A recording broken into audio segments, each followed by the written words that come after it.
I would have been 2, 4, 5,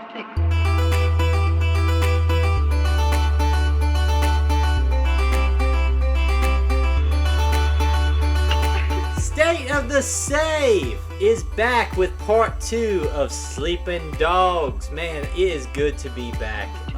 And my favorite part, other than being back to get to hang out with all the listeners and all that fun stuff, is that we're all together now. Yay! Look at us, we're all in the same room. I'm very excited about that. That's something that only really matters to us, but you know what I mean. We have an awesome show today. We have some really cool stuff we're going to be talking about. Obviously, we're going to be talking about Sleeping Dogs Part 2. We're going to be talking up to Chapter 20. And I feel like this is, correct me if I'm wrong, but this is a more interesting, more thought-provoking section of the game than last time. Last time was a lot of setup.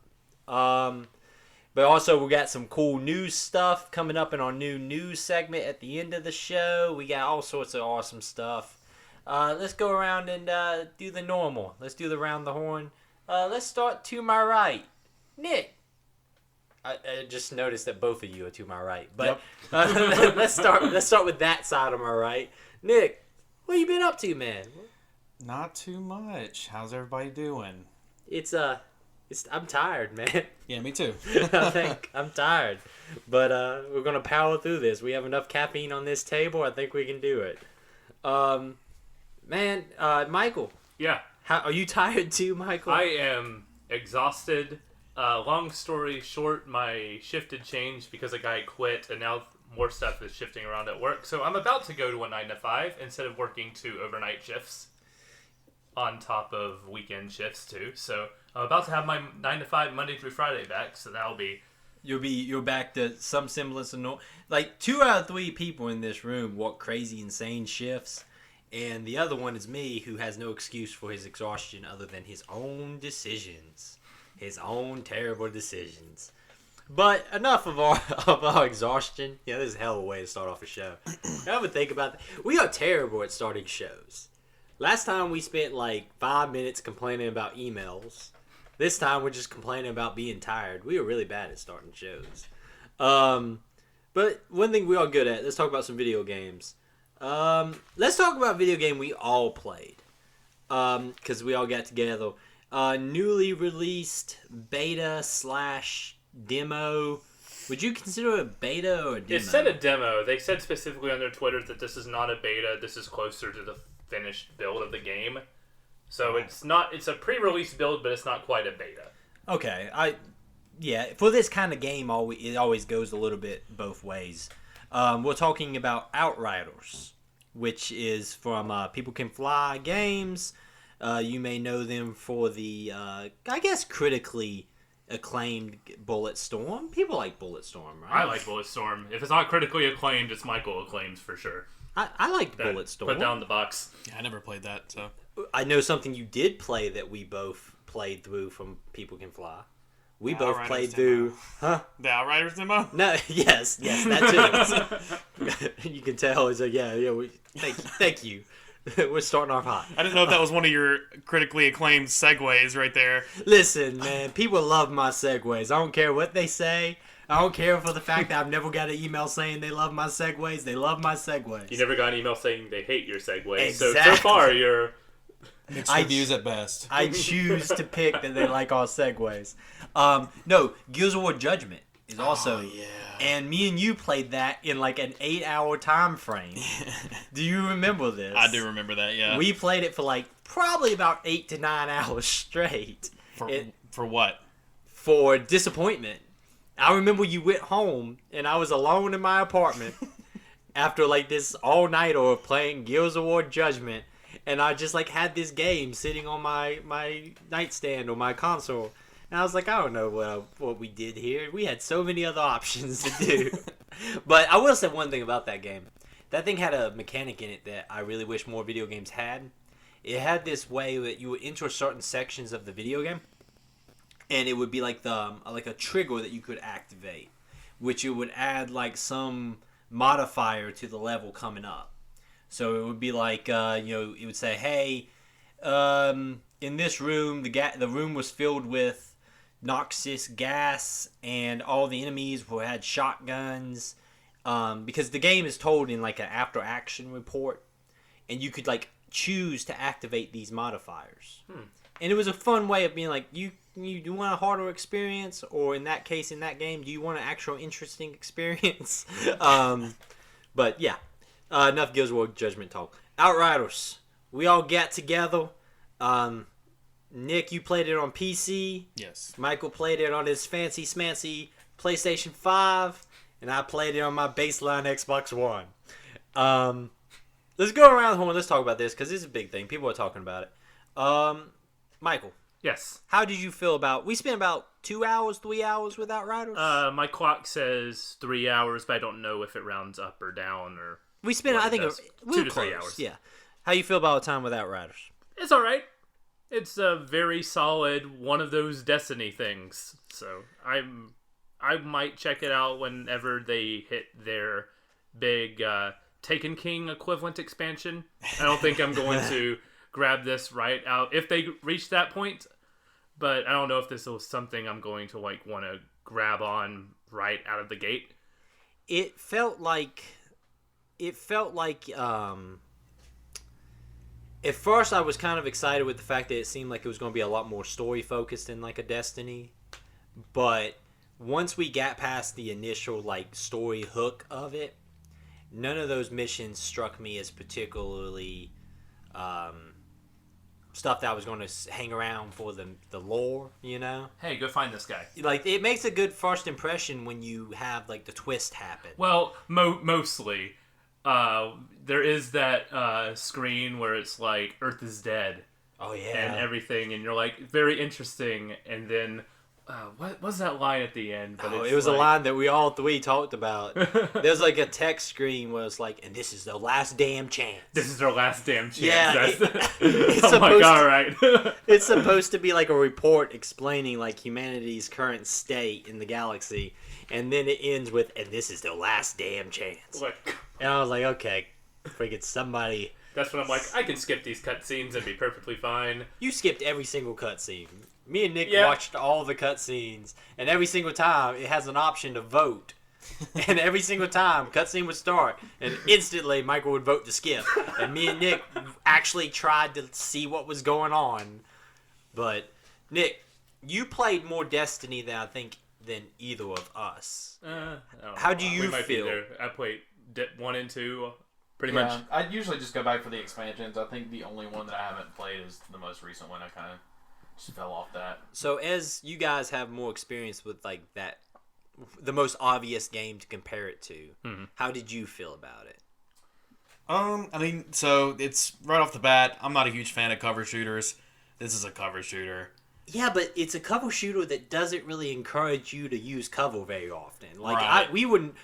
All three of us were playing on what the game has like an option to progress the ward to a harder difficulty level as you level up. We were playing on the hardest difficulty that was available to us, and all the time, all three of us were just walking straight out of cover, just gunning people down, or just jumping around and stuff. Like, it feels like a cover shooter in theory, but we never used cover. Very ability focused. Like, get out there, just use all 3 of your abilities and blind fire and knock the board down pretty much. Yeah, I don't know if this is just something that I was going through, like a bug in my playthrough, but every time I stepped out of cover, it was almost like persistent AoE damage that I was just basically being lasered the entire time. So if I wasn't in cover, I was taking damage, and whenever you're playing with 2 other people, which this is a party-based game where there's a active matchmaking terminal in the game for you to use, it seems to like de-incentivize you to play that way. Like, you're basically fighting Doom style, using your abilities to replenish your health, and then you're also just like basically fighting against 2 other people now to refill your health, where they're also taking damage. Yeah, you kind of bring up a point that as you take down enemies, it like refills your health. But the problem is when you've got 3 people, in our case 3 people, running around, I was like, there was many times where I'm sure you were almost killing an enemy, and then I would just buzz by and hit them with like an AoE attack and get the credit and get my health back. I think I don't know if it was a bug or not, because the game has a little bit of a hard time with taking damage, and it doesn't do a great job of telling you where the damage is coming from, because they throw just a shit ton of enemies at you, and so it was a lot of time where I was like, I don't know who exactly hitting me. I felt like we had all gone into this saying that we were going to give it a shot, and it feels very much like. And I know it's a demo and all that stuff, but it's a lengthy demo. It feels like something that would have come out maybe 5 or 6 years ago on the 360 before, like, it just doesn't have much to it. Like, even style-wise, like I said, it has its big twist, and I was kind of on there for the twist. But then once we got out into the world and we were just repeating the different missions and stuff, it just felt very dark sci-fi game with repeatable missions. It just didn't give me a lot to really latch on to. I was kind of disappointed with it, to be honest with you. And if I'm disappointed with it when I'm playing through it with two people that I enjoy just hanging out with, then I'm definitely not going to stick with it when I'm by myself, if that makes any sense at all. Even a bad video game is fun when you're playing it with people you enjoy playing with. This was just kind of, I left out with it being like that was 2 hours. I'm a little more optimistic about it. I think it's a pretty solid foundation, and we don't want it to be like how the original Destiny beta was, where it's just like, oh, here's all of Earth and everything. So I'm kind of like that they're holding their cards back with some of the more interesting mission structure. It's going to be something I'm going to have to check the subreddits when this comes out. Be like, how are people satisfied? There was no shader options, so I'm gonna have to look and see if those shaders are good in the game, and if there's no shaders, then I don't even want it. But if I can't play dress up, what are we doing? What are we doing as a MMO? I did not like the fact that this is a game all about co-op, and all the cutscenes just wipe out the other players. So we would have a cutscene where our character was talking to somebody, and it just switches to whichever character. So we all saw our different characters do the action, and none of our other guys existed. So it makes all your buddies players in your ward red shirts. And I just feel like if this entire game seems to be built around a co-op, because they scream at it right from the get-go, then at least have you guys in the background of my game being like, oh, there's Nick guy back there shooting somebody while I'm talking and stuff. Just at least put them in the cutscene, I mean, I don't know if this is something they're holding back just for the demo, but I also didn't like how the hub world didn't have other players running around.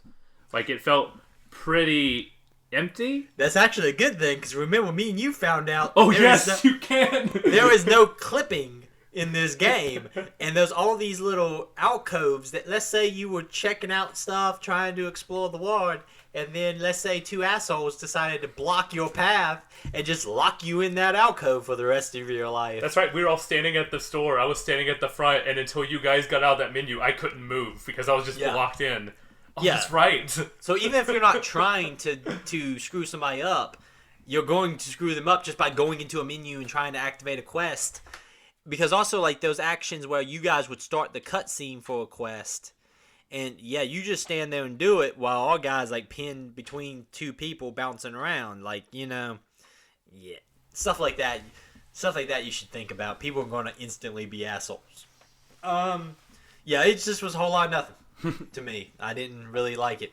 I hope it does well, and I hope the expansions are really cool. Yeah, I don't wish ill on the game. I'm not screw y'all, but just... I'm a little more optimistic about the future of it, is what I'm saying. Yeah. You're like, I don't know, but I'm like, there's something, maybe. Like I said, I think I came into it being like, hey, Bulletstorm was cool. Maybe these guys deserve a shot. I might be a little more positive on it, because I had a time sword that turned people into skeletons, so that was kind of sweet. I had a fire, slam, where I catch people on fire and stuff. That's kind of cool. I mean, I'm not going to undercut the coolness of fire. Other stuff. We talked about last time that we were going to play a little bit of Project Strategy. Project Triangle Strategy. Nick, did you play Project Triangle Strategy? No, I did not. I knew that. I just wanted to call you out in the podcast. It's almost like we don't meet in front of ahead of time. Michael, I know you played the whole thing. I played the whole thing. Okay, I played about an hour. Let's talk about this real quick, because this is something, it's from the people who made Octopath Traveler. which was very, it's a critically acclaimed game. It did very well critically. I think a lot of the critics said it mostly falls apart on the story front. Yeah. Because, like, they have 8 characters, but they don't really interact with each other at all. I was so excited for this game, and I did not beat it. Why exactly? For that reason, it's like, I don't know. I'm not a huge fan of that style of combat. It's fine in service of something better, but you can choose from 8 different characters, and you can take them on your little quest. But each of them, the story basically just amounts to only your, what do you call it in Mass Effect? Your little friend mission. Your loyalty mission. Loyalty mission. That's all the story is, and there's no overarching thing.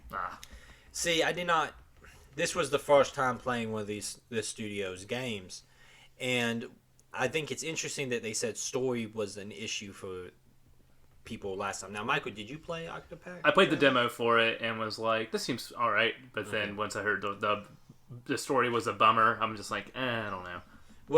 Now, Nick, since you played it, what is it similar to? Is it like a Final Fantasy Tactics kind of game, or what kind of game was Octopath Traveler? I've never played that game, but it was, from what I saw from the trailer of this game, the combat seems similar. I wouldn't say exactly the same. Okay, so those similar stuff, because Octopath plays more like a Final Fantasy Super Nintendo game. This one plays like Final Fantasy Tactics or Tactics Ogre, like a turn-based strategy on a grid type thing. All right, so when I hopped into here, and like I said, I've got about an hour into it. Michael, you finished the demo. Instantly the game does hey, you're not going to know what's going on. I love that. It's which just I appreciate. It's going to be hard to follow. We want because they might want to throw you into a point that's combat and politics focused to really get the feel for the 2 different sides of the game. So they're just you're not going to know what's going on in chapter 6 of this long game. But then it is a massive amount of story stuff that they show you up front. It was probably around, about 20 minutes, 30 minutes? Up front? Yeah. Something talking. like that. There's a whole download of this is what the state of the war is and how trade walks in this war. The Salt Iron War. Yeah, guess the what that's Salt about. Iron War. All this stuff, and here's this betrayal going on. And when I am trying to try out a video game, I'm okay with some of that up front, but I really prefer to give me something into the gameplay itself and just how I feel demos and stuff should be structured.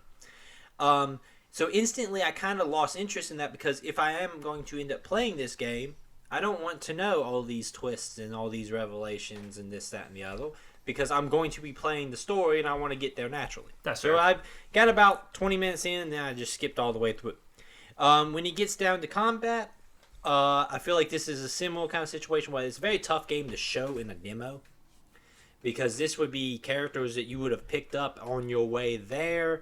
You would have kind of learned how their abilities walk as you progressed. Mm-hmm. And so it was instantly one of those things where I was like, okay, I got enough out of it to realize I get what kind of game this is, what kind of story it's going to be telling, but no fault to the game itself. I actually enjoyed the combat. I thought it was really interesting, but I instantly shut it off because I said, if I'm wanting to play this, I don't want to see any more of the tricks. Okay. And so that's kind of the reasoning. It's weird to jump out that quick, but I was like, I don't want to see more story stuff for this game. Because if I actually do want to play this, because to me it seems like a really fun Switch game. It would be something that I think I could see the combat's kind of slow enough that it's something that I could see me, playing a few battles, doing a little bit of story each night, kind of taking my time through it. Mm-hmm.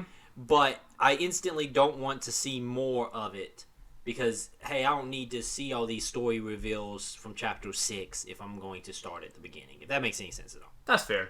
I'm glad I played the whole demo, because it made me realize that this is probably my most anticipated game of 2022 so far. It might be the only game I know that's releasing in 2022.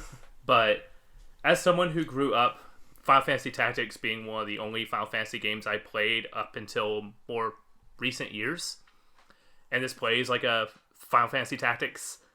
But what's really cool about it is once you get to the middle section after the first battle, you get to where I think is like the part that really sold me on this game is like the congressional hearings, where there's a bit where the prince dude is like has to either give him to the opposing army so that they call their attack off, or B, you say, no, we're not surrendering the prince to you.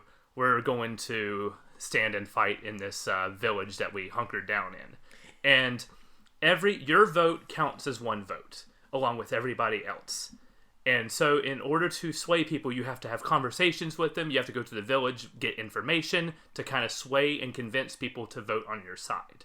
And that's how the decisions and how the story branches out from this point further. Because there's 2 different battles that play out after that hearing, where if you vote one way, it goes one way, and if you vote the other way, it goes to a different battle. And that's how the story kind of branches out from there, from what I gather. And basically, the prince, he's willing to surrender himself. He's like, hey, I don't want to get you all hurt and everything. But I can like straight up tell him, I was like, dude, your father straight up like sacrificed himself for your life. You're just gonna throw it all away? And so to be like, even convince him that like, no, you need to stay, we need to stand and fight, because what else are we fighting this war for, is something really cool, and something I'm like, yeah, I think I'm going to absolutely love this game when it comes out. Which is why I stopped. Because it showed me enough, and I was like, I don't need 3 hours of this. Especially because it's so story heavy, I feel like it's like jumping in and reading, like you ever have like a book sample, and yeah. like they start you at like chapter 7. Like, I don't want to know what's happening in chapter 7, because I have a pretty decent memory on this kind of stuff. And what's going to happen is I'm going to go into chapter 1, and I'm going to be the whole time trying to figure out how it links to chapter 7. Okay. So I'm notorious for that. But if the game also splits off into different directions, your chapter 7 might be completely different from this demo also.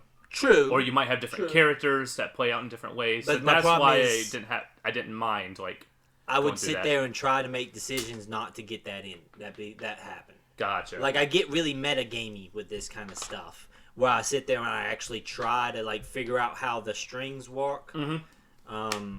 It's just in how I play video games. And so right when I kind of realized that this is showing me a lot of story, and I got into that first battle, I did the first battle, I was like, if I want to play this, and I think I will, actually. I think I'll probably get this when this comes out. I do not want to see this much, because I'm going to sit there the whole time trying to figure out the strings that how I got to the demo. Okay. And so, like, that's just my kind of viewpoint on it. But it did its job. It sold it to me enough that I was like, hey, man, this looks interesting. And the combat in particular was in-depth enough that I really felt like, hey, I can enjoy this. I played Final Fantasy Tactics, but I also played a lot of those tactics games like on the Game Boy Advance. Yeah, that was a good. There was a bunch prime of stuff place for that. Yeah, there was a bunch of stuff that came out on that.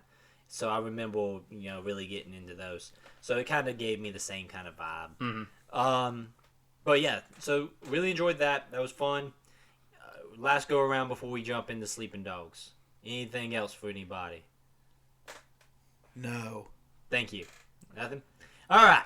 Sleeping Dogs Part 2. So, we talked about the game a lot last time, how it was a lot of setup. Very, very positive going into Part 2, I think. For me, Nick, did you ever figure out where you jumped off the first time? Yeah, I did actually. It was right, for whatever reason, it was right after you do the boat chase. How? Which is like the climax of this game so far. So I don't know how, the realistic thing is that I probably just got really into Black Ops, and I was just like, okay, well, I guess I'm just gonna play Black Ops for the next 7 years, which is what I did until Halo Reach came out, which I don't know what the time period in between those two were, but literally I probably logged 1,000 hours in Halo Reach. But dude, Team SWAT, exactly. Man. We play a lot of SWAT. It was the best game for the zombies mode in that, and it was ruined after, I'm not even trying to throw shade, but 343s took over that, and it was just it ruined the zombies mode. I don't know what it was. I don't know what changes they made. They were just make zombies bad, but they made it a thing. Zombies should be a hacked together kind of weird mod filling game mode. Yeah. I don't want it to be a selectable thing. I want it to show up every 6 months. Like, hey, y'all can play zombies for like 2 weeks. You can get all those Boltrue medals that you want. Yeah. Oh yeah, I got a shit ton of those things. I was sitting there the whole time I was playing this, trying to figure out where you would have jumped off, because once you hit chapter 10, things get pretty damn awesome. Yeah. Story-wise, it progresses. My favorite thing about this game is that you can choose to run Way pretty much as just a member of the Triad, because I about 3 missions into this second part decided I don't want Way to be a cop no more. Yeah. I want Way to just be a part of the Triads and stop doing the cop missions. I did finish the street race one, but I stopped treating Way as a cop at all. I stopped trying to drive super safe. I stopped doing all that stuff. I just said, you know what? Going forward, Way is a member of the Triads. These are the people I want Way to hang out with. We talked about last time how the game didn't even give you really a gun till the last mission of the first section. This is getting into a whole lot more shooting, a whole lot more kind of big action set pieces. Well, it kind of makes sense because there's the looming threat of during the first part of this section, the looming threat of a gang war. Everything's getting more aggressive, especially whenever stuff goes down, especially all bets are off and the missions become a lot more violent and one thing I want to kind of heavy. Applaud the game with is it does a pretty good job of not letting the gang war kick off too soon. You think about it, it gets about 1/3 of the way through the story. Even all the side mission stuff, there's not a lot of side missions where it's go shoot a bunch of dog eyes guys. It kind of keeps it kind of calm. You take their bus routes. And that's where the peak of the war is hey man, you took my bus route. Yeah, that's the prom beef right there. Yeah. Well, it's a lot of petty shit. It's a lot of poke, and then they come poke you, and you poke them back. It doesn't feel. There's almost a sense of this is never actually going to happen. This is a bunch of guys just butting chests together, and it does a pretty good job of kind of burying the fact that there was actually going to be a kickoff to it, and it's all fun and games until you massacre somebody at their own wedding. Oh, darn. Dude, we'll get there. But it does also a really good job of, because at this point, I actually kind of liked Winston by the point that he dies. I kind of come around on, and they do a really good job of having the mission, talking story stuff, when you are hanging out with Winston's fiance. Because she gives Peggy. Peggy, because she gives you a different side of Winston than you're usually getting to see, and they do a good job of letting that be the way to kind of let you and Winston's relationship make more sense. That's actually probably my favorite mission in this chunk, just because it humanizes Way, it humanizes Winston, and has Peggy ground Winston in such a way, and then to have that ripped from you in the very next mission, it hurts. Yeah. But also, you have the best part of that mission is when Way is dressed as a monk and just giving bullshit, monk stuff, we are all connected, brother. And he's yeah, that's true. And you get to keep on going. So true. I think in my notes somewhere, it's just Way is Way bullshitting his way through stuff is my favorite part of Way. Also, this game makes Way a freaking amazingly cool character. He is probably... In these open world games, here's a controversial thing. I don't generally like Grand Theft Auto games. And I think about this game compared to the Grand Theft Auto series. And it's because I've played 3 of those Grand Theft Auto games that I've played all the way through. And the only one who I ever liked the main character at all was CJ from San Andreas. And it's because in a lot of times there's just not enough dimensions to the characters in my mind to make me care about them. With the Grand Theft Auto 5, I think there's 3 characters there, and all of them I don't like. I feel that's the one that they go the farthest to try to humanize. Yeah. Well, besides Nico, I think they go too far in the fact that he's I want out of this life, and then you can go and just bring out an AK and just gun down the. Yeah, Nico is the whole your actions are opposite than everything he says. But even in 5, man, like, I don't know, man. Those guys, like, I think there's only one of them that is like you're supposed to be like, no, this dude is a total shithead. that would be like what, Trevor? Trevor. Yeah. Yeah, like, I mean, but the other two even, something about it just doesn't make me. I didn't. But here, I actually generally like Wei. I feel like he's a good multi-dimensional character, and I feel that, like I talk about him wanting him to just be a part of the triads. Like, I feel like, okay, this is the side of this character I like. This is how I want to grow him.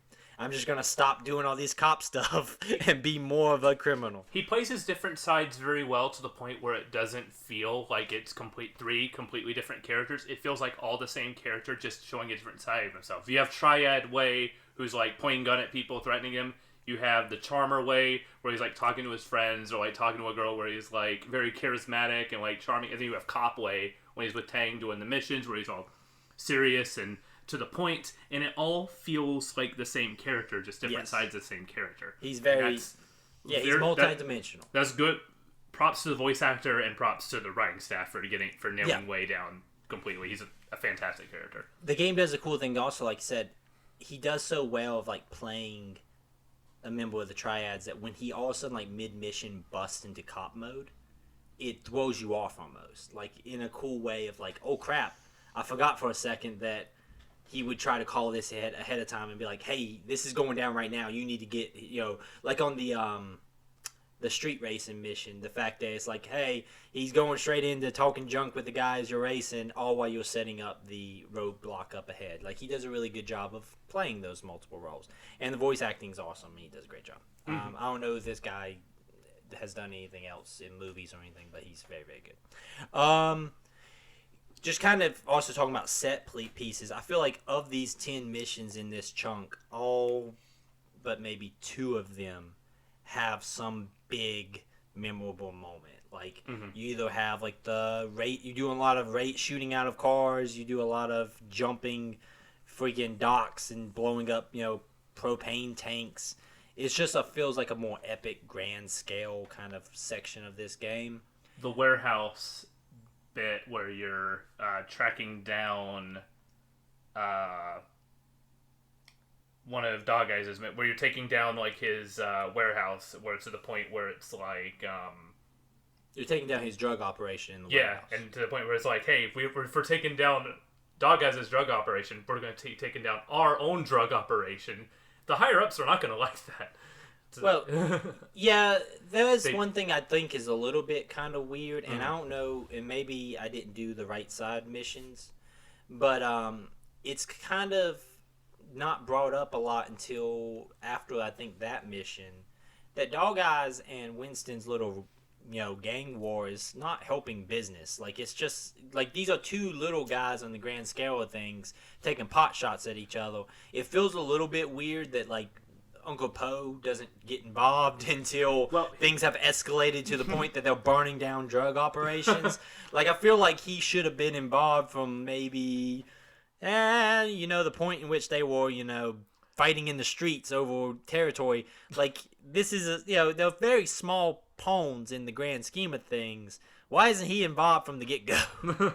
But yeah, I really enjoyed this. I think that, is there any particular side missions and stuff that y'all played through that you kind of feel are must plays? I don't know if it's going to gate you guys, but the next line of the investigations involving a serial killer, I won't go too much into it, I think is very interesting and ties up some of the Winston stuff in a very interesting way.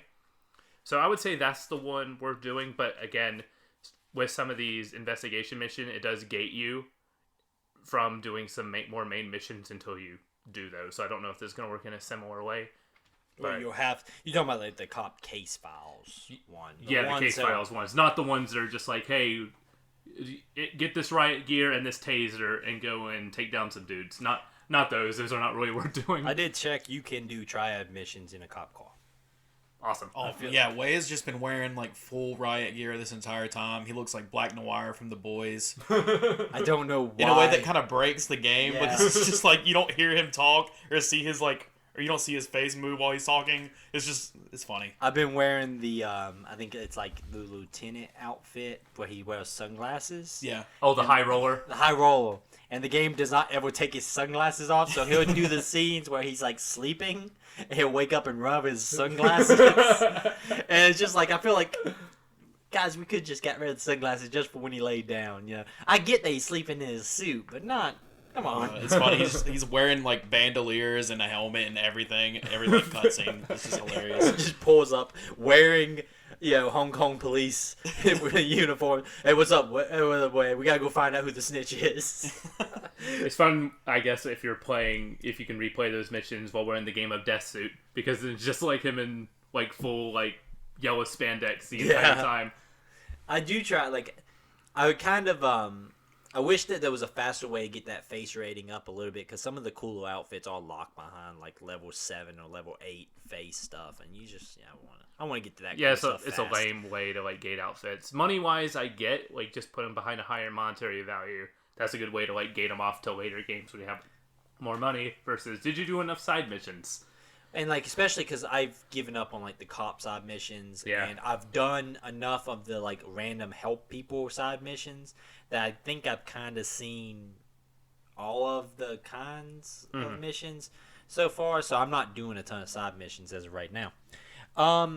Just kind of hitting some story highlights. Number 1, the day out with Winston's fiance is probably the best mission. I agree.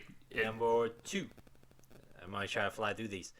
Winston's mama chopping freaking people up is a very dark thing to happen in this video game randomly. Right? When she's feeding a human being to another human being. Yeah, when you get dog eyes and it's just like she feeds him an ear and you're like, wait a minute, that's Johnny. Oh no. Number 3, my favorite thing in this game is having some guy in a trunk while you drive around. Because it's just Wei and him negotiating through the trunk. But also, if you hit stuff, he freaks out. So I got really good about like breezing and like just barely smacking into a parked car just to make him freak out. And then like my last big thing for this whole section is obviously the game does a good job of the inevitable turn where you have to turn Johnny in is done in a way that I really... Jackie. Yeah, why did I say Johnny? Jackie. Because you're thinking about Johnny getting fed the dog eyes. Yeah, I was thinking about Johnny getting literally chopped up by an old lady and fed to another human being.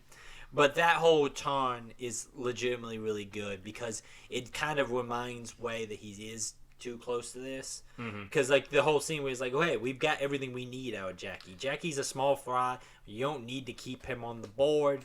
The only thing he's going to do is run a higher chance of making you as a cop. So what we're going to do is we're going to go ahead and pick him up. And Wei's kind of like vehement defense of Jackie is not... There's no justification from it from a cop point of view. It's all from his friendship with this guy's point of view. There are 3 points where you meet Raymond, and... all of them, he sucks. Right?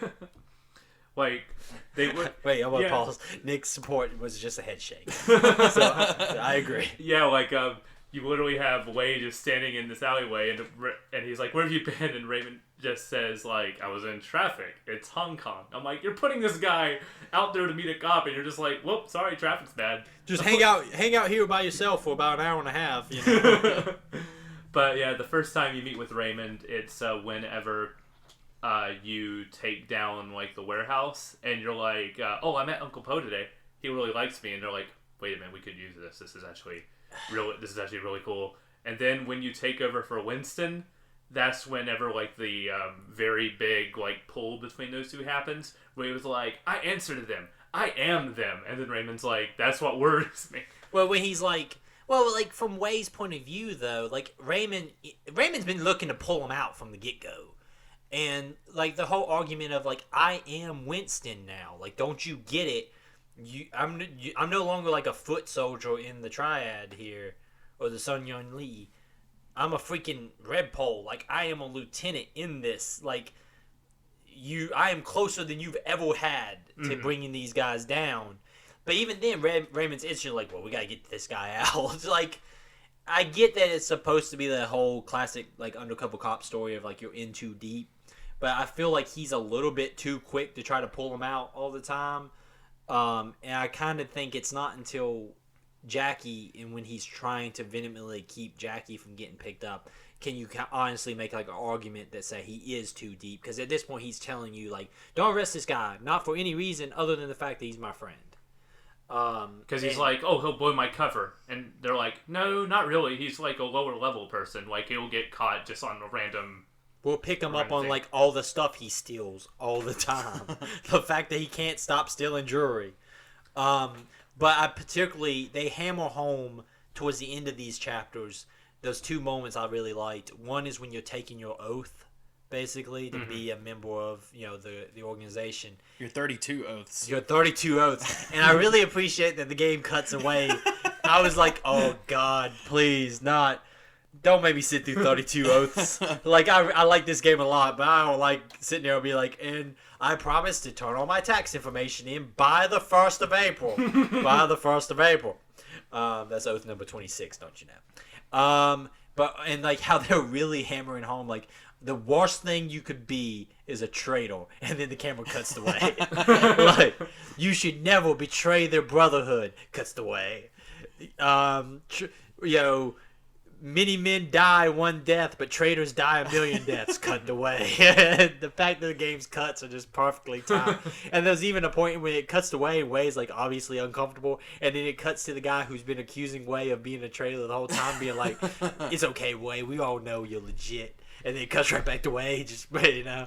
But also the car ride with Jackie out to the docks, where he shot the guy.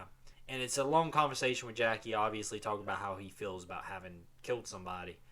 But the whole, like, I think I'm getting out of this. You know, I think that maybe I didn't actually want this life after all. I'm not cut out to be murdering people and, just walking away from it. He found himself a girl. He's, everything's, like, looking good in the world of Jackie. And then he's straight up like, "We'll be friends forever, won't we, Way?" Just like in the Fox and Hound. And Way's like, "Yeah, Jackie, we'll be friends forever." I was sitting there, I was like, God, I was like, damn, somebody did watch Fox and the Hound. By the way, that's a movie. This ends on like them on like a railway, just like glaring at each other, just staring. Jackie and Way just staring at each other in the rain. I blocked out the back half of that movie for years, and now I'm sad again. Yeah, when I was a kid, I used to watch that all the time, and I just never realized how sad it was. I always rewound the movie whenever they got adults, saying, "No, they will be friends forever. I'll make it so." I watched it as a kid, I think like once, but we had a person that me and Nick both know, who it was his favorite movie, and he would watch it well into like we were like 17 years old. And he would watch it like once a month. And like I never understood why he was a 17-year-old boy watching The Fox and the Hound every single month. And this person, it doesn't fit his personality at all.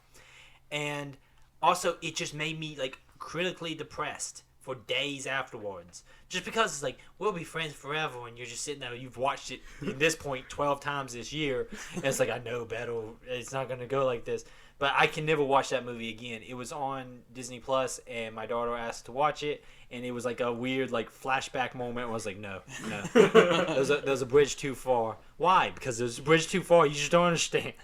Watching Beverly Hills Chihuahua. Yeah, we'll watch Beverly Hills Chihuahua. But that was basically a Fox and the Hound moment of them like, we'll be friends forever, won't we, Way? So he gets arrested. Yeah. Also, at that docks, there's a weird thing, how he does it's similar to the monk thing where he's walking around and you have to like bullshit with people. Mm. And I got to one guy who it brought up the prompt, and I hit the prompt, and he just goes, "Hey, I'm breaking into that warehouse, and if you tell anybody, I'm going to I'll kill you. I'll slit your throat." And I was just like, that's not even trying anymore, Way. The guy just goes, "Okay, I'll be quiet then," and walks away. Like, why don't you just do that from the beginning? Like, well, yeah. Dang, you didn't even have to come up with all this, like, just doing some janitor rounds. I messed up that prompt one time because I looked away for a second and I missed it, and it's an instant mission failure. You don't have to fight the guy, it just, like, cuts the mission fail. But my favorite is Wade just stumbles. It's like, I'm replacing you. And he's like, I just got here. speaking of like murdering people in horrible ways, the second half of this game has some of the worst environmental kills I've ever seen in a video game. You can throw a guy on top of some swordfish. That's the best. What are you talking about? You can throw a guy onto a meat hook. You can. Oh yeah, that was some Mortal Kombat. The best part about all of that, like, you could throw somebody in a furnace. They're like, the guy, it's always like you fight 3 dudes to fight the boss. The dude is sitting there talking shit the entire time. It's like, no, dude, like, I'm killing these people. I'm throwing people in furnaces and they're screaming. You're still gonna talk shit. Dog Guys is literally behind a gate being like, they're going to fuck you up, man. And it's like, I just threw this guy on top of a swordfish.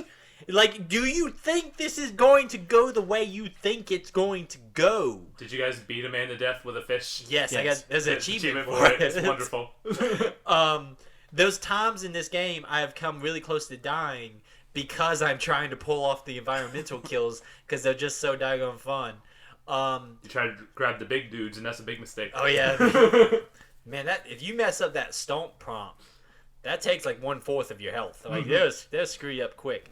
But yeah, I thought that was really interesting how, especially with the Dog Eyes fight, like you're throwing guys into like eel bins where they're getting chewed up or something that's happening to them. Oh, the electric eels. Yeah, the electric eels, and like everyone else responds in the appropriate way.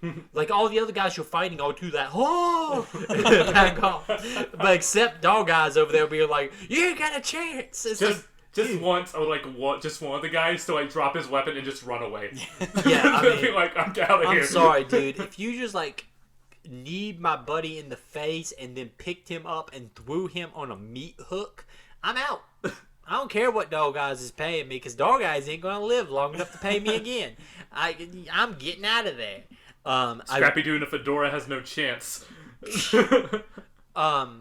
This, like I said, this whole section, man, just has some awesome stuff. When it comes to the shooting section, also, I don't particularly like the slowdown mechanic that much. For some reason, it's just something about it. Because if you're good at the shooting, you never leave that slow-mo.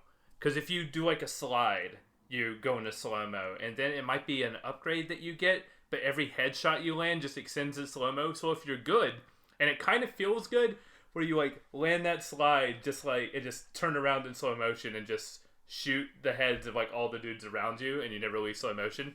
It sounds good on paper, but actually doing it doesn't look as cool as it sounds. Because it feels kind of like chunky almost. Like you kind of like shoot, and then there's like way too long of slow mo before you shoot again because you're like moving to the right too much to get the shot off. It should almost be like a dead eye. Like I'm gonna mark these dudes, and then wait, just like. Yeah. Does it? I'm not saying take too much control away from me, but like make it look as cool as possible. It should be almost like a metal. Like I can take some guys out, then I can trigger the metal to take out a bunch of guys. Kind of like how you play Splinter Cell Conviction. Yeah, where you can like mark dudes, and if you burn up a meter, you hit the triangle button, and you'll just go like slow motion, shoot all these guys in the head. Yeah, I was thinking more should be like a kind of fits the mood, like a John Woo Stranglehold, where you can just chain together like flips and stuff and build up a style meter. Yeah, but it just this is also a different type of. If Wade all of a sudden started doing like multi-gun, just like full hard-boiled stuff, that might be a little too far. But at the same time, it's basically trying to get across that same vibe. I mean, when you jump over a table, it's like in a John Woo movie. Like they're not doing like the straight like head first jumps, but he's still doing like slow motion John Woo. Like if you jump over like on the wedding scene where there's shooting on top and on the bottom. Yeah. Like if you jump over like the banister, you could do some slow motion, just like take some dudes out on the way down. That feels good. The problem is any of the automatic weapons are so inaccurate that I spend like half the clip missing. Not because I'm like, just because like this, it shoots almost like a fire hose, where it just kind of like plumps it out, like almost like a shotgun shot.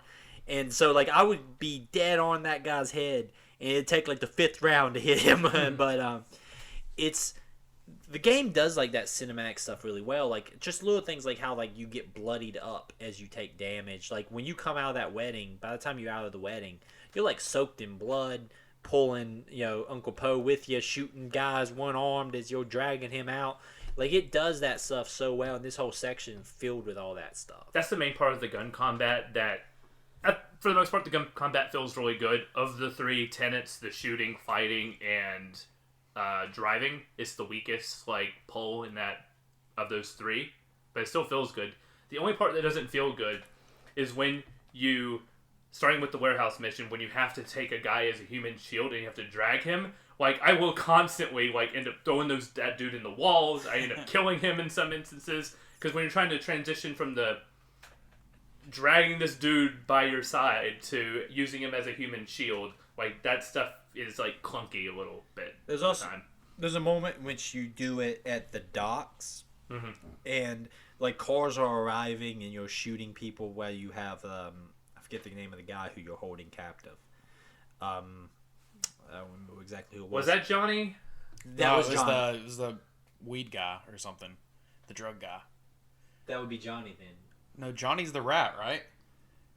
Johnny's the guy who is responsible for. He's one of the guys who is responsible for the wedding massacre, which is why Mrs. Shu wants him. Yeah, he's the guy. You have to get him to. Yeah, Sue. Okay. Yeah, Sue. He was the guy that you kind of saw when you initially walk out into the foyer area and you see that the massacre is taking place. He's the guy who's chasing Uncle Po, and you kind of spot him. Right. As one of them. Okay. But when you have him in that kind of human shield spot, it gave you an automatic weapon. There's a bunch of guys showing up, so you're just gunning people down. And at one point I run out of ammunition. So I have to do this weird, awkward thing of running with him towards a guy to pick up ammunition. And it just doesn't feel... It feels a little bit clunky because also sometimes you hold on to people for a little bit too long. Mm-hmm. Like the Uncle Po stuff at the end of the wedding. I think it's a cool cinematic thing of you helping him along shooting guys. But I feel like it could have been 2 waves of enemies shorter. Where it just feels okay, I get the cinematic moment, but let's kind of get to the... You don't want it to be almost... It loses the cinematic moment of it if it's the 5th wave of guys I've killed. It's a little bit more cool if even on my way out I only have to shoot 3 guys. Mm-hmm. But it feels more cinematic because I'm not reloading a bunch. I'm not having to grab ammunition. Mm-hmm. I'm just able to run, bam, bam, bam, bam, bam, bam, and get the heck out of Dodge, Mm-hmm. When you're standing there reloading while trying to hold Uncle Po and you're just taking a bunch of bullets, it doesn't feel as cinematic as it could if you actually shortened some of those sections. I get you. Same thing with some of the sections in which you're driving with people in the back of your car. Mm-hmm. Sometimes the locations are too far away from each other, so the lines just keep repeating over and over and over. So you'll hear the same lines from them 5 or 6 times. And it's could we just maybe make this a little bit of a shorter drive so I wouldn't hear as much? Mm-hmm. Because it's not it's not like you're going to be driving around doing side missions with them in the back of your car or anything, Mm-hmm. So it just feels like some of that stuff's just just a beat too long. But, I mean, it's hard to complain. The game does what it does really well. Yeah. Any other kind of stuff that we didn't mention that people want to talk about? Because there's some good stuff here. I mean, there was some really solid missions. The cop mission where you're taking down the street racer, that was really cool. Nick, did you finish that one by chance? Yeah, I don't know if you have to, but I did. I don't think you have to, but it is worth doing. Mm-hmm. What I like about it is there was a moment in which you run into another informant in there. Mm-hmm. And I like that because it's Wei instantly has to deal with the fact that this guy's trying to keep people's suspicions off of him too. Mm-hmm. So Wei has this whole conversation when he's I know you're a freaking undercover cop. And he's and I know you're a rat. So who do you think they're going to kill first? So it's this cool negotiation between these two people living fake lives. Yeah. Being yeah, you can threaten to go, tell your buddies that I'm a cop. But then I can tell them that you're a snitch. So it's I really like that kind of stuff because it's these two people living fake lives having to kind of, deal with the repercussions of their actions. There's also a funny bit when I was pulling out a nice car for that mission. The guy was I wish I had your life. Just the guy working the parking deck.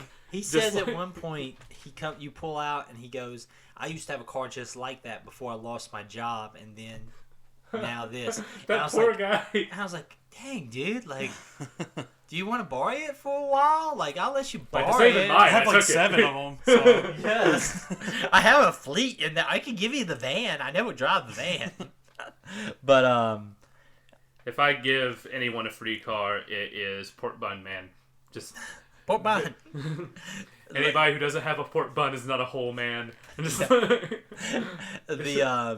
The fish eggs guy is pretty cool, The too. sticky fish balls. Yeah. They do a really good job of, like, the street vendors, like, yelling at you as you go by, like, hey, man, wouldn't you look better in some new shoes? Like, it does a really good kind of... I don't walk a ton in this game because the world is kind of spaced out pretty good, and I generally would just hop a vehicle in. If I don't have one with the mission, I'll just acquire. I feel like this game I feel like this whole section was a lot more interesting. I really enjoyed it. One thing else I wanted to bring up real quick was the Amanda mission. Did y'all do the Amanda mission? I called her up. Yeah. I called her, but I never went. Yeah. You stood so up. she's still on the mini map. Yes. As a little pink dot. Yeah, and the waitress lady She's too. just waiting there by the garden, just like checking her watch. She's like, he's supposed to meet me here 3 days ago. Do you think he's gonna stand me up? You stood up Emma Stone. How dare you? How dare you? This is like, man, that's rough. I thought that was funny because I did that mission and it was raining really, really hard. Oh, And so when I got there, I was like, maybe it'll like clear the air up, make it a little bit less rainy, you know. Nope. We did that whole little mission of taking running around pictures the in the garden. rain, but at the same time, that seems like a little more fun and free spirity. Yeah, but it doesn't get commented on. It's just weird. It's just weird to be like, hey, we're just walking around the park in the rain.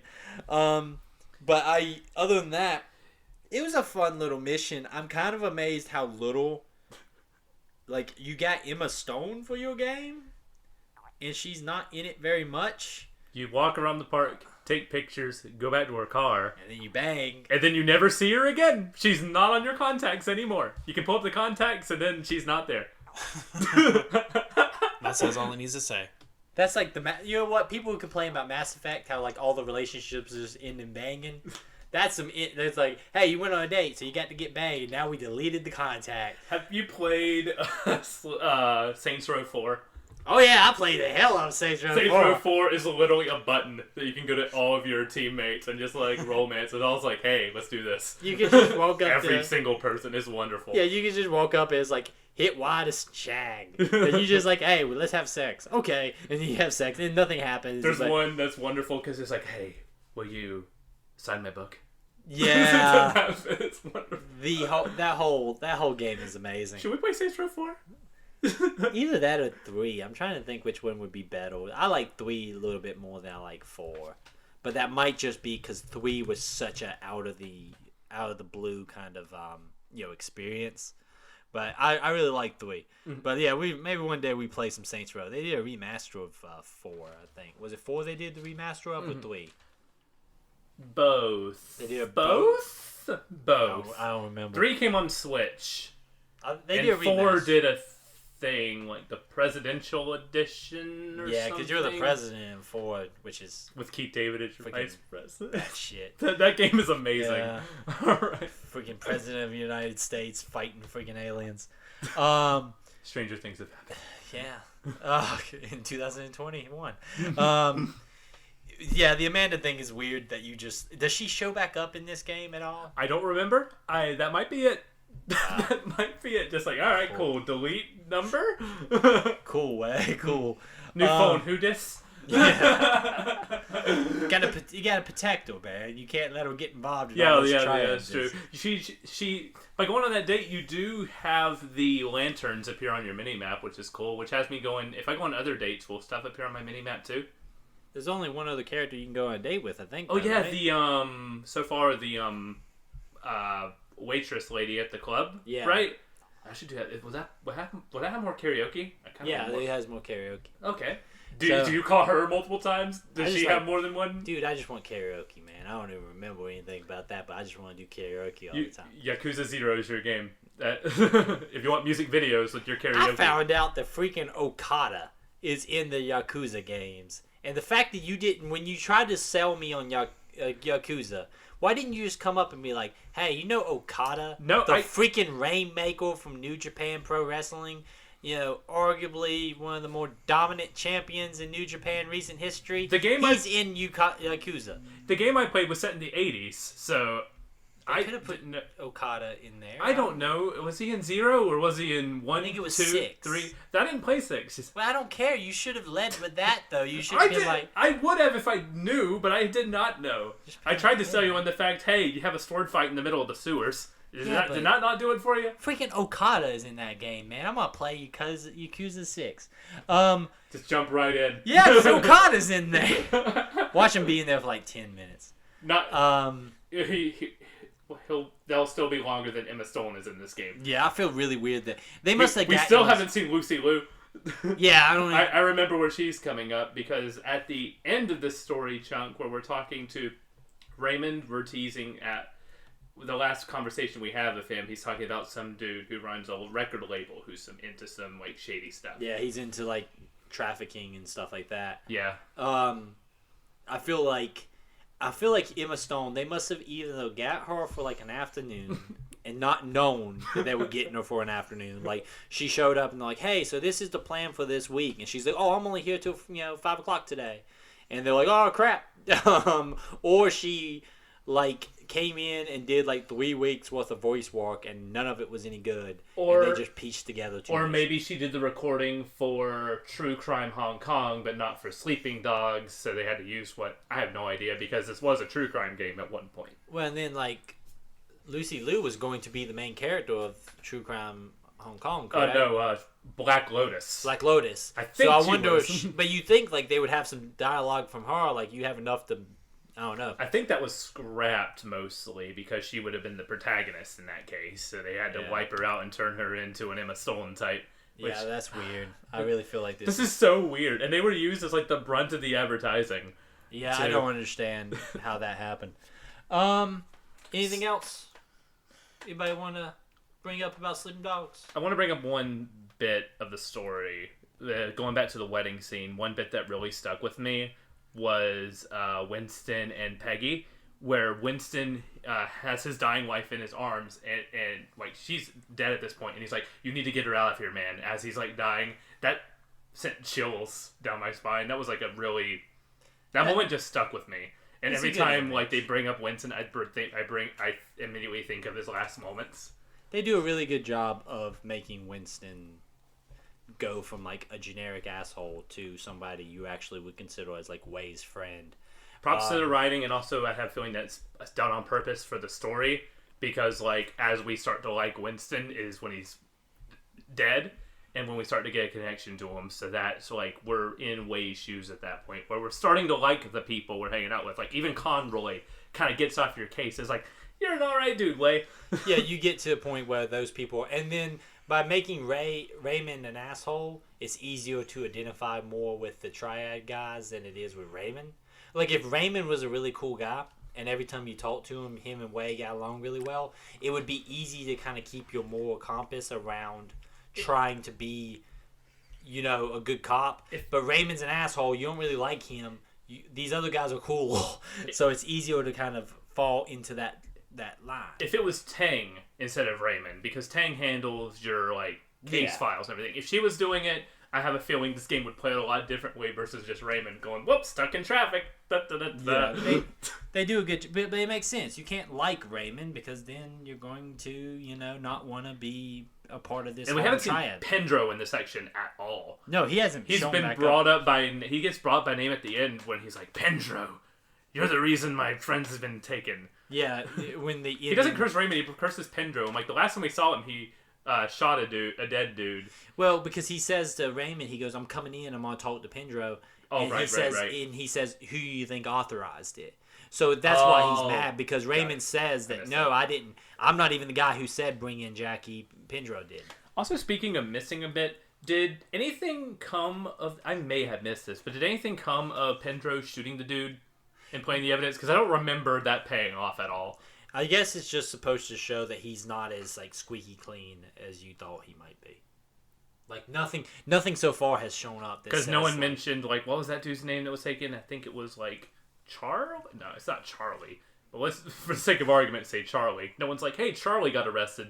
No Weird. one's like brought that up, but Hey, yeah. wait, you know anything about that? Yeah, they kind of fall off the whole like. It might be convenient. All these guys are getting arrested now that you're here. I mean, you're a Red Bull, so no one's going to question you at that point because Well, it's also- like, they won't make a cop a Red Bull. That doesn't make sense. Well, also, Wei has like publicly killed a ton of people. He has been in massive shootouts in a nightclub. Like, I feel like in their defense, I would probably believe Wei is on the level because he's like shooting people in public in front of you. Like, it's hard to be like, this guy's probably an undercover when he's Uncle jumping Pop. around shooting guys in the freaking, I kind of feel like they have a good reason to believe that this is not. Uncle Po vouches for him in a way, and Uncle Po is definitely that cliche. He does pretty well, but like, I immediately think of like Madame Gao in Daredevil. Like the higher up you go of the triads, it's like, oh, here's this well-mannered person who just likes tea and talking philosophy and stuff, and that's the head of the. It's a cliche because it's meant to throw you off. Like, oh, the head is different from the rest of the snake. Well, it's also that they've been alive long enough that they no longer conduct themselves in the way people like Winston does. Mm-hmm. You know, like when you're at that level, you don't have to be you don't have to be screaming and yelling and threatening people. You just, because you've been around long enough and your power is so high, you can just be very quiet and your just presence is threatening enough. You can play with your granddaughter in the wine garden before having the heart attack. Exactly. Yeah, you can do that. What? It's a Godfather. Okay. Yeah, it's a movie. Oh, is it? I haven't heard of it. This obscure indie film from like the 70s that Yeah. no one's heard of. No one's heard of The Godfather. That movie's so daggum long. Ain't nobody got the attention span for those movies. Man, I was gonna go Uncle Iroh with that, but that's fine. Okay. If you want to talk more Avatar: The Last Airbender, I can talk more Avatar: The Last Airbender. But Jesus. Season 2 of Korra, it's pretty Jesus good. Christ almighty. Also, they're making the universe thing too. So, Oh right. should I just add that to the news? Because Just add it to the news. All right. In closing, we will be finishing Sleeping Dogs in the next episode. Be playing through the end of the game. I'm going to try to knock out some DLC stuff just to fiddle with it, just to see what's up with that. If you guys have the time, do the Zodiac tournament. If Yeah. you just want to play a video game version of Enter the Dragon, let me tell you, Enter the Dragon, pretty cool. that's one of my favorite movies. So now that we're done with our Sleeping Dogs talk, there's been some news going on. And here in the second episode of the State of the Save News Wire, let's talk about some news stuff. I have brought up in front of me a press release. And I would like to read a portion of this press release. Who's the press release from, Eric? It's from BioWare. Oh no. Do you guys remember the video game? I thought you were about to say, do you guys remember BioWare? Because I feel like that'd be an also apt question. It's been a while. Do you guys remember the video game Anthem? no, I played the demo. I tried to talk to a dude, and it said, this talking function's not available in the demo. I'm like, alright, cool. Thanks, BioWare. I once sat at a table at work and had 6 people all talk to me about how excited they were about Anthem. How many bought the game? They bought it all. All Oh. 6 of them were going to buy it. They bought it day one, and they were all excited. And then a week later, all 6 of them said, hey, I took that game back to GameStop. And Anthem... The fact that Anthem... The fact that they released a press release saying, hey, we're no longer going to be working on Anthem, all that DLC and fixes and stuff is not coming, is not the news story here. What I would like to focus on is just a couple of quotes here. We all know the reason why Anthem is not getting worked on anymore. The only people who do not want to admit this seems to be BioWare. My favorite point here, let's start off, other than my favorite line, which is game development is hard. I mean the blog post starts with them addressing you as friends. Yeah, it starts with friends. I prefer that over gamers I from CD Projekt Red. Dear gamers. I hate gamers. Like, I hate like it. makes my just a shiver goes down my spine every time they say, hey gamers. I freaking hate it with a passion. It just reeks of like 2004 G4 where people are sitting there like, hey, gamers, check out our new energy drink made especially for gamers called Wind Source or some shit like that. It starts off with friends. First of all, hey, I don't friends. mind that. That's not the worst thing you could start your thing with. In the spirit of transparency and closure, we wanted to share that we've made a difficult decision to stop our new development work on Anthem, aka Anthem Next. We will, however, continue to keep Anthem's live service running as it exists today for the 10 people. Since Anthem's launch, the team has been working hard to continually improve the game, release multiple updates that brought with them a variety of improvements, and introduced new content to play. Towards the end of 2019, we expanded on that effort and started to work on more fundamental restructure of the game. So we're going to skipping some conversation here. Then 2020 was a year unlike any other. However, while we continue to make progress against all our game projects at BioWare, working from home during the pandemic has had an impact on our productivity, and not everything we had planned as a studio before COVID-19 can be accomplished without putting undue stress on our teams. Let's pause for a second and talk about BioWare. BioWare, there's been notoriously a ton of articles that came out about BioWare, like putting people through like crazy 80, 90-hour work weeks, crazy crunches that lasted for 6 months.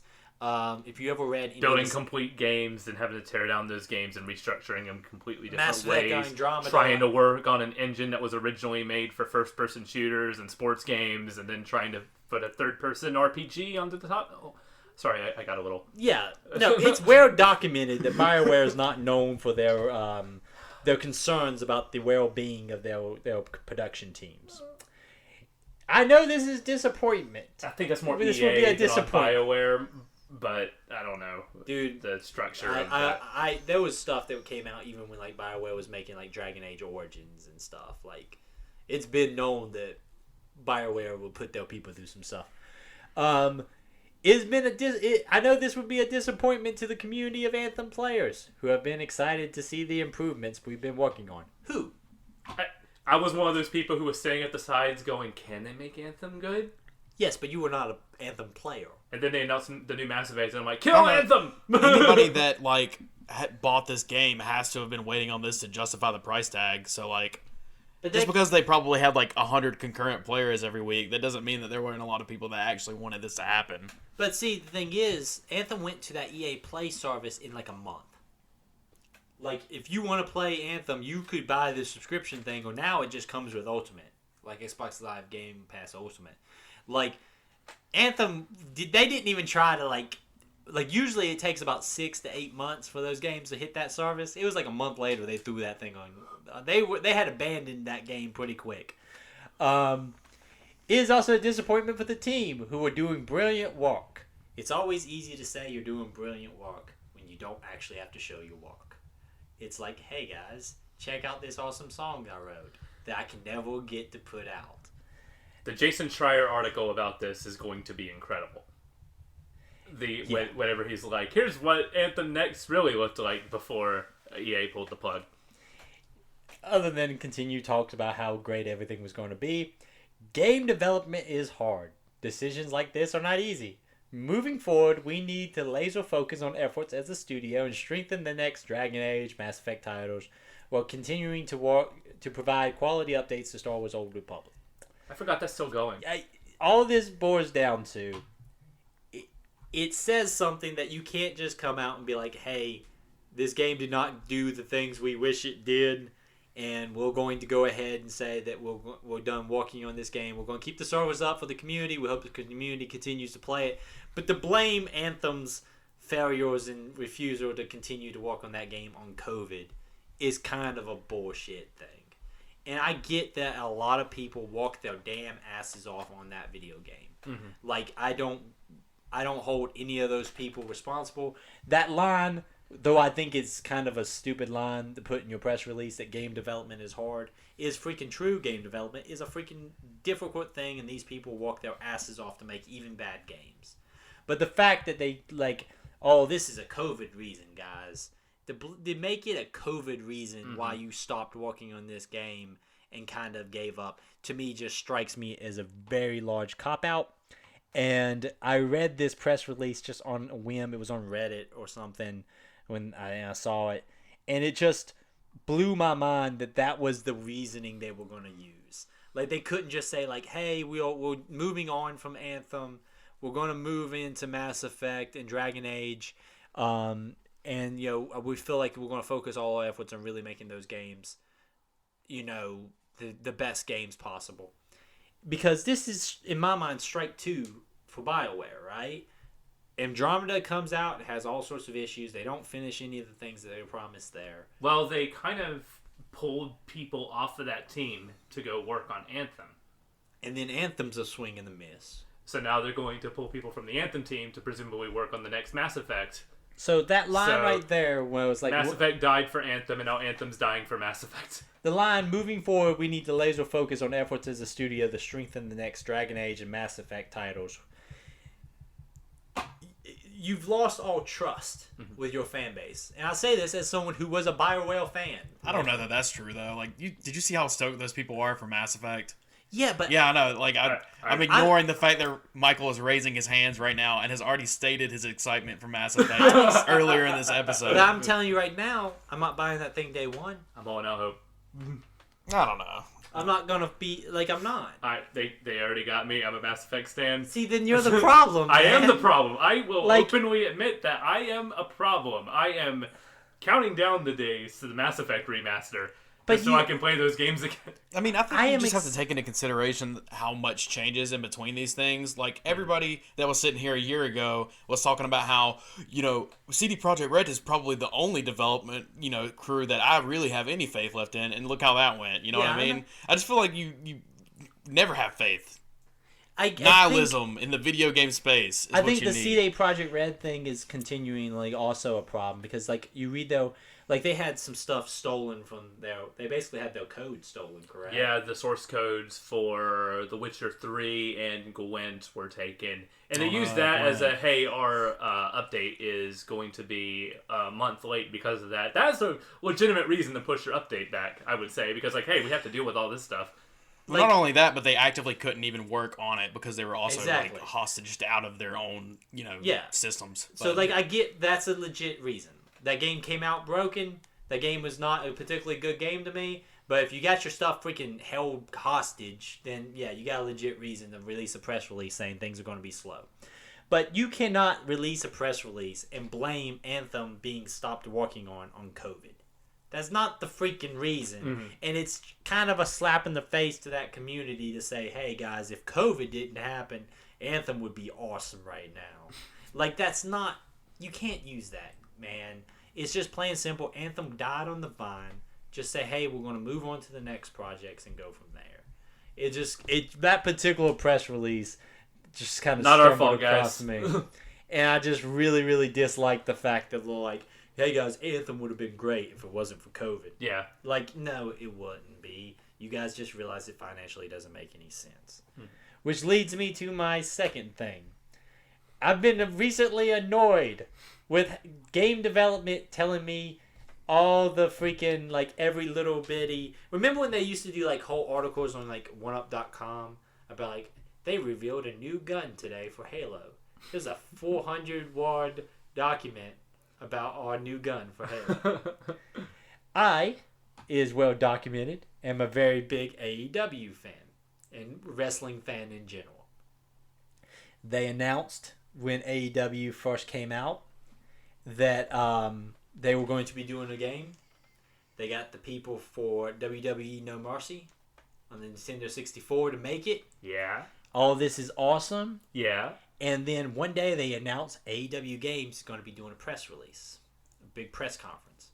And comedic-wise, it was really fun. It was a fun little thing. They announced their games. It was going to be a regular console game, a little mobile phone game that was basically a reskin of a casino game, which is what is. I'm looking at the image right now, and it looks like one of those patchy slot games. It kind of is. It's like, hey, you want to play blackjack? It was blackjack, just with Darby Allin's face on one of the cards. That's Sting. Now we're talking. Yeah, Sting's in AEW now.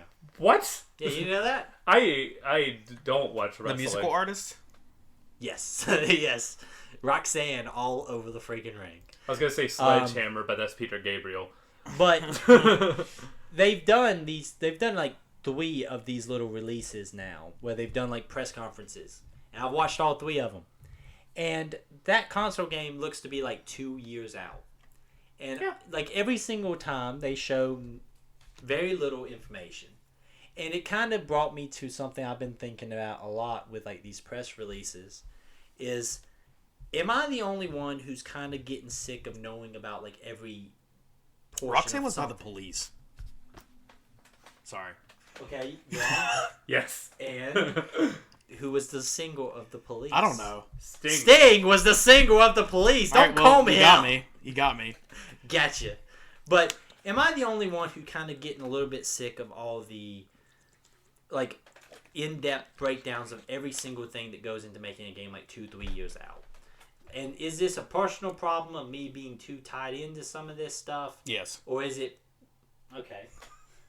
But I just feel like the older I'm getting, the more I'm disliking like seeing how the sauce is made like 2-3 years out. Like kind of things. I think that's why indie games are appealing to me so much, because they kind of sneak up on me more. Mm-hmm. And I don't know if some of this is like resident like anger over Cyberpunk, where I like followed it too closely.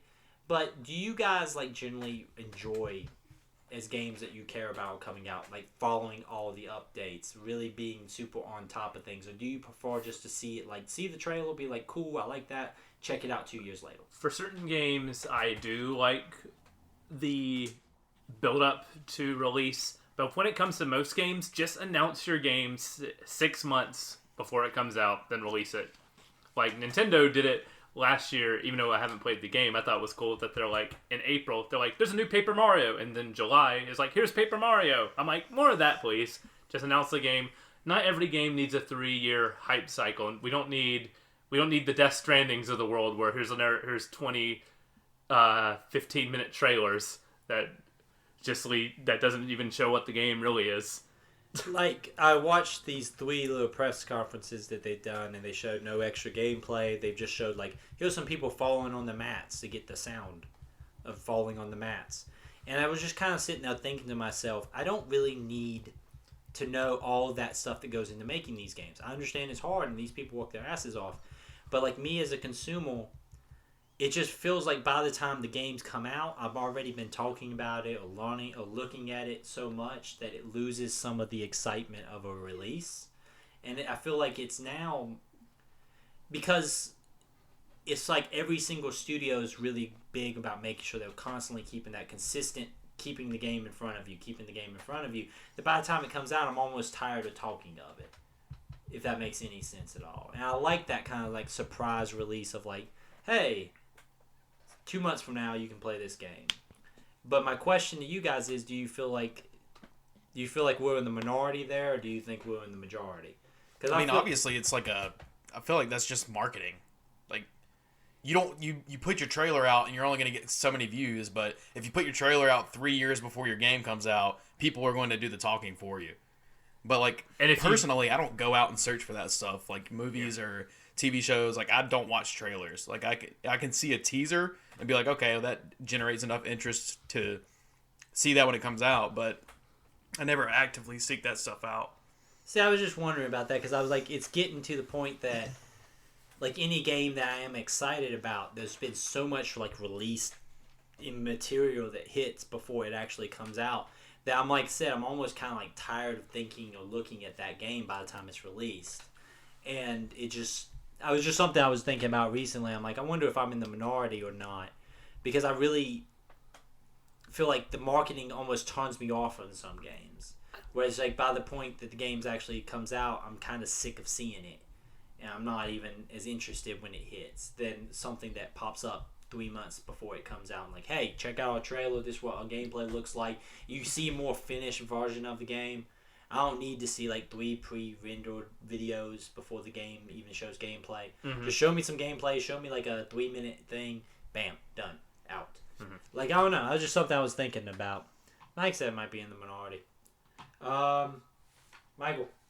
Yes. You got Final Fantasy VII written down on this list. So, Final Fantasy VII news dropped. First at the PlayStation State of Play, and then a few things after that. And I just think this is weird in the craziest ways. So I was a few hours into Final Fantasy VII Remake and really liking it. And then they announced Final Fantasy VII Remake Intergrade, which is the PS5 version of Final Fantasy VII Remake, which will include additional story chapter featuring Yuffie, and that's in June. And if you own the PS4 version of the game, like I do, you will get the PS5 update in June for free, but it doesn't include the additional story chapter. You have to buy that separately. Makes sense. I'm assuming a discounted price. Maybe not, but, well, you're not going to have to buy Intergrade complete. You'll probably just buy that additional story chapter. My guess will be that's what I'm saying. $20. Like, yeah. If the game's like $50, but that chapter is charged only $20 just for that chapter. Probably, yeah. Okay. But, so now naturally I'm like, well, I'm only a few hours into this game. I'm going to put it down and wait for the 60 frames 4K update to come out so I was like, all right, let's dive into some other stuff. But they also put, they made Final Fantasy VII Remake a PlayStation Plus game for this month. But that won't upgrade you to the PS5 version. Makes sense, though. I mean, yeah, it's because they don't want to give people the free fancy update. It's a good way to get people like, hey, play a bit of this game, and if you really like it and you have a PS5, you want to upgrade it. But it's a good way to get people in the Final Fantasy VII door, considering this is probably part 1 of 3 that they're even making. So it's a good way to get people in, play Final Fantasy VII Remake, and then when they do parts 2 and 3, or presumably how many parts of Final Fantasy VII Remake they're going to do, because Final Fantasy VII Remake is just the first area of Final Fantasy VII. It doesn't even cover the first disc, but it's like a remake of that. Again, I haven't played the full thing, but I know it's just Midgar. Okay. And I know that it's apparently also like expanded a lot to be more of a full experience than normal. Yeah, like one of the story chapters I played was like diving into this character who got like probably 10 minutes of screen time into the original, and now like, oh, we're just going to a side quest where we're going to her house and like me and her family. Yeah. And all that stuff. Makes it more ingrained and more interesting. But they also announced 2 more Final Fantasy VII games. You might be saying, Part 2 and Part 3. No, not Parts 2 and Part 3. Let me tell you about Final Fantasy VII The First Soldier. It is a multiplayer, online, mobile-only Battle Royale game taking place before Final Fantasy VII. So a mobile phone Battle Royale game called The First Soldier. 100 clouds jump out of a helicopter. Basically... the soldier program is just how they like make super soldiers, kind of like Captain America, the Winter or Civil War, where they have that room where it's just like them producing super soldiers. Basically, that's the program. So it's like a bunch of those. It's like 100 Captain Americas jump in a field with guns, and whoever wins becomes a soldier, I guess. But it takes place before Final Fantasy VII, and it's only on phones. That's the thing. Yep. I don't know how I feel about any of this.